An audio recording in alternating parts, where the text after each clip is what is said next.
सभी को जय माँ काली। कैसे हैं आप सभी लोग। आशा करती हूँ कि माता रानी की असीम कृपा आप सभी पे बरस रही होगी। माँ ने सब पर खूब कृपा बरसाई होंगी इस नवरात्रे, और आपने खूब मन लगाकर माता की पूजा किए होंगे और माता की विदाई किए होंगे। आज हम लोग बात करने जा रहे हैं कि जो नवरात्रि में बहुत से लोगों ने साधना करे होंगे। किसी ने कुछ विशेष मनोकामना को लेकर साधना की हो, कुछ करे होंगे। कुछ लोगों ने ऐसे ही माँ की प्राप्ति के लिए या माँ की भक्ति पूजा के लिए साधना करे होंगे। साधना जब नए नए लोग करते हैं तो बीच में जो अनुभव होते हैं तो उस कभी कभी समझ नहीं पाते हैं। जो साधक होते हैं, जो बहुत दिनों से साधना कर रहे हैं, कई सालों से कर रहे हैं, तो उनको तो सब कुछ पता होता है। लेकिन जो नए साधक होते हैं, जो अभी पहली साधना कर रहे हैं या दूसरी जिनके अंदर जिज्ञासा होती है हमें साधना करने की, लेकिन अगर बीच में थोड़ा कुछ उतार चढ़ाव होता है तो उनके मन में एक शंका आ जाती है कि कहीं ऐसा तो नहीं है कि हमने ऐसा करे हैं तो ऐसा हो रहा है, हम ये साधना कर रहे हैं तो हमारे साथ हमें तबीयत खराब हो रही है, या जो भी चीज़ें हैं। तो इन्हीं सभी चीज़ों के बारे में आज हम लोग बात करेंगे। तो पहले तो मेरे चैनल को आप सब्सक्राइब जरूर कीजिएगा, वीडियो को लाइक करके कमेंट में जय माँ काली जरूर लिखिएगा। देखिए, साधना पूजा या हम साधना जो कहते हैं उसे हम जिस भी उद्देश्य से करते हैं, संकल्प लेके, लेकिन टोटल हम मिला के देखें तो करते तो हम भगवान की आराधना ही है, भगवान का चिंतन है, सुमिरन है। अब उसमें हम क्या करते हैं कि जब साधना में संकल्प लेते हैं तो हम उस संकल्प का पालन करने के लिए जो हम चाहे माला हो चाहे साधना हो, उसको करने के लिए हम हर परेशानी से करके उतने दिन साधना आगे बढ़ते हैं। तो इस बीच में इन दिनों में चाहे आप 7 दिन की साधना किए हों, चाहे आप 11 दिन की साधना किए हों, 21 दिन की भी करते हैं, तो क्या चीज़ें होती हैं बीच में और किस तरीके की परीक्षा होती है, आज इसी विषय में हम लोग चर्चा करने जा रहे हैं। क्योंकि अभी बहुत से लोग साधना करे होंगे नवरात्रि में, तो आप लोग इससे जानिएगा कि आपकी साधना पूरी और कब फल मिलता है साधना अगर पूरी होती है तो। देखिए, अगर आप जब साधना करने जाते हैं, संकल्प लेते हैं, इसके बाद से जब आप मंत्र जाप शुरू करते हैं, तो मान लीजिए आपने नवरात्रों में 9 दिन या 11 दिन की साधना की है। सबसे ज़्यादा यही करते हैं, या तो 9 दिन की करते हैं या 11 दिन की साधना करते हैं। अब अगर आप साधना कर रहे हैं तो 1 दिन 2 दिन जैसे ही बीतता है, उसके बाद में आपकी देवी देवता परीक्षा लेना शुरू करते हैं। देवी देवता परीक्षा कैसे लेते हैं, जैसे माँ जो होती हैं, माँ की जो योगिनियाँ होती हैं, माँ उनकी जो गण दूत या जो भी होते हैं, सब माँ की जो सेवक होते हैं वो या सेविकाएं होती हैं, वो सब परीक्षा लेते हैं आपकी। तो परीक्षा इस तरह से लेते हैं कि आपको उसमें जो साधना कर रहे हैं उसमें रुकावटें पैदा करते हैं। तो इस तरह से करते हैं कि जैसे मान लीजिए आपने संकल्प लिए हैं कि हम साधना आज सुबह हम 10 बजे हम इस टाइम पे, या 11 बजे या शाम के समय हम इस समय पर मंत्र करेंगे, हम पूजा करेंगे।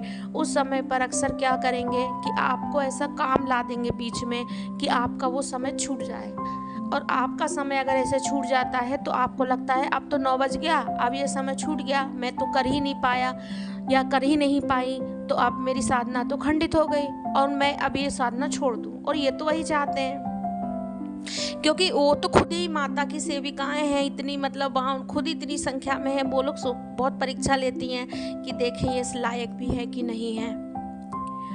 तो इस तरीके की रुकावट अगर आपकी साधना के बीच में हो रहा है कि समय पर आपको अचानक से ऐसा हो रहा है कि कोई काम हो जा रहा है, कोई काम निकल आ रहा है, आपको कोई इमरजेंसी में बाहर बुला ले रहा है, यहाँ तक भी होता है कि आप आसन पर बैठ जाते हैं और आपको ऐसा लगे आपका कहीं का फ़ोन आ गया। अब मंत्र आपको ऐसा होगा कि नहीं, मुझे मंत्र बंद करके पहले तो बात करना है। तो मंत्र अगर आप बीच में मुंह खोल दिए साधना के बीच में, अगर आप मंत्र के बीच में, तो फिर वो आपको दोबारा से करने पड़ते हैं मंत्र। तो इस तरह से भी परीक्षा होती है। फिर इस तरह से भी परीक्षा होती है कि कुछ भी नहीं बात होगी, छोटी सी बात पर आपके घर में लड़ाई झगड़ा हो जाएगा, आपके घर में लड़ाई झगड़ा हो जाएगा, दिमाग एकदम डिस्टर्ब हो जाएगा, आपको लगेगा कि अभी तो मुझे पूजा करना है, साधना करना है, और ऐसे लड़ाई झगड़ा हो गया। तो ये जो चीज़ें होती हैं, जो माँ की कुछ तो माँ की जो जो सेविकाएँ होती हैं वो परीक्षा लेती हैं, और कुछ जो ऐसी चीज़ें जो होती हैं, नकारात्मकता होती है जो पहले से हमारे घर में उपस्थित है, वो क्या करती है कि वो करने नहीं देती है, वो भी ऐसा करती हैं कि हम साधना को रोक दें।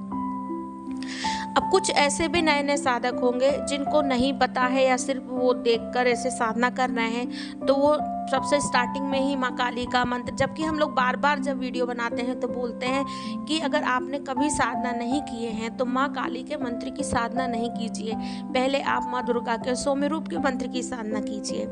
लेकिन बहुत से ऐसे होते हैं कि नहीं, उनको एक प्रेम होता है या लगाव कह सकते हैं, पहले सोचते हैं हम माँ काली के प्रसन्न करेंगे, उनका ही करेंगे, तो क्या होता है उनको पता नहीं होता है, तो प्रोटेक्शन घेरा जो होता है, सुरक्षा घेरा, वो नहीं बनाते हैं। उसके चलते भी नेगेटिविटी आप नेगेटिविटी को आकर्षित कर लेते हैं, और उसके परिणाम स्वरूप क्या होता है कि आपको रात को अनुभव होते हैं। रात को आपको लगेगा कि आपके दरवाजे कोई खटखटा रहा है, आपका नाम लेके कोई बुला रहा है, आपके घर में आवाज़ आ रही है। आपको ये सब साधना काल में, अगर सिर्फ साधना काल में ये सब लग रहा है तो ये आपके साधना के कारण है, या ये आपकी परीक्षा या कोई नेगेटिव। तो टोटल कुल मिलाकर, चाहे वो आपकी परीक्षा चल रही हो, चाहे साधना के बीच में नेगेटिविटी आपको परेशान करे, कुछ भी कारण से करे, आपने 10 बजे संकल्प लिए हैं तो आप 12 बजे कर लीजिए, कोई दिक्कत नहीं है। अगर आपने सुबह के 9 बजे संकल्प लिए हैं तो आप 8 बजे भी 1 घंटे 2 घंटे, लेकिन संकल्प उस दिन का नहीं तोड़िए। विशेष परिस्थितियों में हम सुबह की साधना तक शाम को कर सकते हैं, उसमें कोई दोष नहीं होता, कोई उसमें नुकसान नहीं होता, क्योंकि ईश्वर भी समझते हैं, भगवान भी समझते हैं। लेकिन अगर आपने बीच में तोड़ दी है तो वो साधना फिर आपकी खंडित हो जाएगी, आपको दोबारा से संकल्प लेना पड़ेगा और आपको दोष भी लगेगा फिर साधना खंडित होने का। तो ये चीज़ें होती हैं जो परीक्षाएं नेगेटिविटी करती है साधना काल के बीच में। अब हम बात कर रहे हैं कि साधना अगर संपूर्ण होती है तो क्या होता है। अगर आपकी साधना पूरी होती है तो आपको सपने में देवी देवताओं के दर्शन होंगे।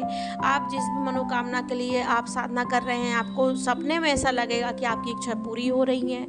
आपको सबसे ज़्यादा तो ये लगेगा अंत में साधना के समय आपको कि मतलब जैसे ही 9 दिन 10 दिन बीतेंगे या जो नवरात्रि की कर रहे होंगे, तो इस समय उनको लगेगा कि शरीर में बहुत दर्द हो रहा है, कंधों में दर्द हो रहा है, कमर में, पीठ में दर्द हो रहा है, और बुखार आ गया है, शरीर लगेगा जैसे कि टूट रहा है। दवा से भी ज़्यादा आपको फ़ायदा नहीं होगा, फिर वो थोड़ी दिन में सही हो जाएगा, लेकिन ये सब ऊर्जा, एनर्जी, साधना का प्रभाव होता है। साधना पूर्ण होने का संकेत होता है। तो आशा करती हूँ आपको जानकारी समझ में आई होगी, अच्छी लगी होगी तो कमेंट में जय माँ काली जरूर लिखिएगा। जय माँ काली।